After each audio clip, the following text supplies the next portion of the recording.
Je m'appelle Pablo Emilio Escobar Gaviria. Je suis né le 1er décembre 1940 à Rio Negro, en Colombie. Ma vie a été marquée par des hauts et des bas, des réussites éclatantes et des erreurs tragiques. Certains me connaissent comme le roi de la cocaïne, d'autres comme un homme d'affaires prospère, mais pour moi, c'était avant tout une quête de pouvoir et de richesse. Mon ascension dans le monde du trafic de drogue a commencé dans les années 1970.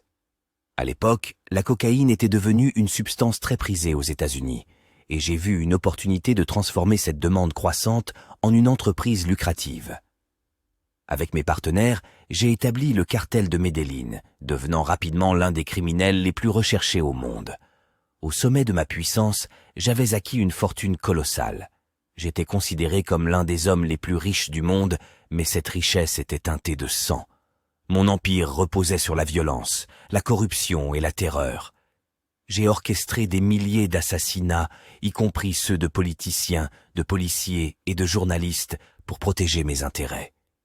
Ma renommée était telle que j'ai réussi à me faire élire comme membre du Congrès colombien en 1982 sous une fausse identité.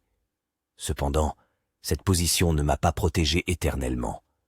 Les autorités internationales et colombiennes ont intensifié leurs efforts pour me capturer, et ma vie est devenue de plus en plus précaire. Finalement, en décembre 1993, j'ai été abattu par la police colombienne sur un toit de Medellín. Ma mort a marqué la fin d'une ère, mais mon héritage controversé perdure. Certains me considèrent comme un héros populaire qui a contribué à la construction de logements pour les plus démunis, tandis que d'autres me voient comme un criminel impitoyable responsable de milliers de morts.